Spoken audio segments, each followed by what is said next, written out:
past couple of years, there has been much discussion regarding the arming of border guards in Canada. Some who are for the decision and others who are adamantly against it. There is the side that views the arming of the border guards to be an essential part of our border security plan, especially since the 9/11 attacks. But there is also the side that views the arming of our border guards to be counterproductive to preserving the image of Canada as a peaceful and welcoming state. These people believe that the presence on our borders of men and women with guns will deter the good-natured people from coming into our country, while the other side views it as a means of keeping the bad people out while keeping the good people inside of the country safe. The different viewpoints regarding this subject lead way to many interesting discussions and points, which I hope to bring out during the course of this presentation. Since the terrorist attacks in the United States on September 11, 2001, Canada as a country has been faced with the possibility of the same type of attacks from foreign terrorist elements. In order to prevent the possibility of some of these elements coming into our country, we need to be able to prepare ourselves properly at the borders, airports, and other points of entry into our country. We are a country that relies heavily on trade with our closest ally, the United States. Daily trade between the two countries amounts to almost $1.2 billion, making it the largest trading partnership in the world.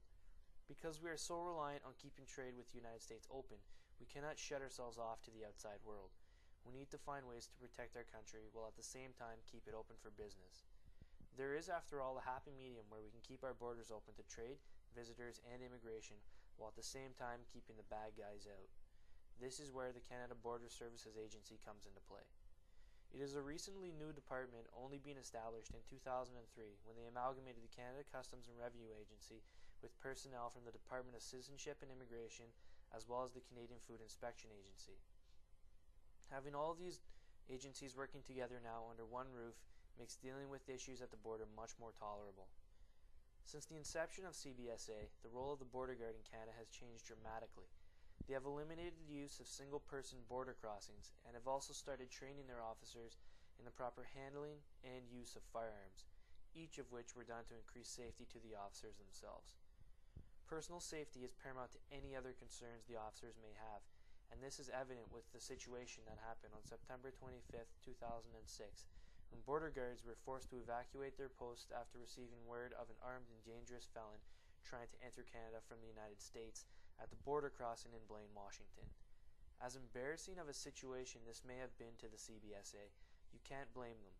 When faced with a situation involving a firearm, they used to have to rely on the local RCMP, which may be quite a ways away depending on which crossing it is happening at. For this reason, Prime Minister Stephen Harper announced that the arming of border guards would begin in early 2007.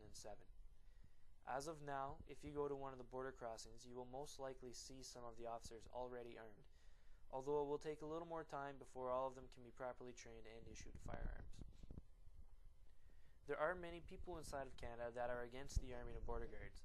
Some have personal reasons and others have moral reasons, but the most common reason why some people believe that Canadian border guards shouldn't be armed is that they do not like the image that it portrays. Being welcomed by somebody with a gun isn't what most people expect to see when they are coming into Canada. Throughout the world, we are seen as quiet and respectful people who don't meddle in other people's problems. By arming our border guards, some people believe that it will start giving the wrong impression that we are trying to keep people out or that we are adopting an American style of border security. We can't deny that the presence of armed guards at the border won't be intimidating, but that is what they are meant to do. I'm not saying that they should be there to intimidate everyone, but having an armed presence at the border will certainly deter any individual who is planning on illegally entering our country or attempting to smuggle illicit goods and materials across the border. These are the types of people we don't need to worry about being intimidated. Some people believe that we are only arming our border guards because of pressure from the United States about our border security being lax. This is true to an extent. We have received quite a lot of pressure from the United States about not having much security on the border, even before 9/11. But the largest advocate of arming our border guards came from the union that represents them. They have been receiving complaints from their members about their personal safety being in jeopardy while working on the border unarmed. So it is not our government laying on its back and catering to the Americans. It is at the request of the individual border guard who every day goes out unarmed to protect our borders. I believe that we are doing the right thing by arming our border guards. How can we as a country feel comfortable when the people that are tasked with protecting it don't even feel safe? Who are we to decide that our country's image is more important than its actual safety? Who are we to tell the border guards, risking their lives every day for us, that they aren't allowed the same amount of protection that the police in our cities have? In the coming years, I believe that there will be situations that arise where the topic of having armed guards on our borders will come up again. As a democratic country, that is to be expected. People are allowed to have their different viewpoints in this country. It is one of the fundamental rights that these border guards are here to protect.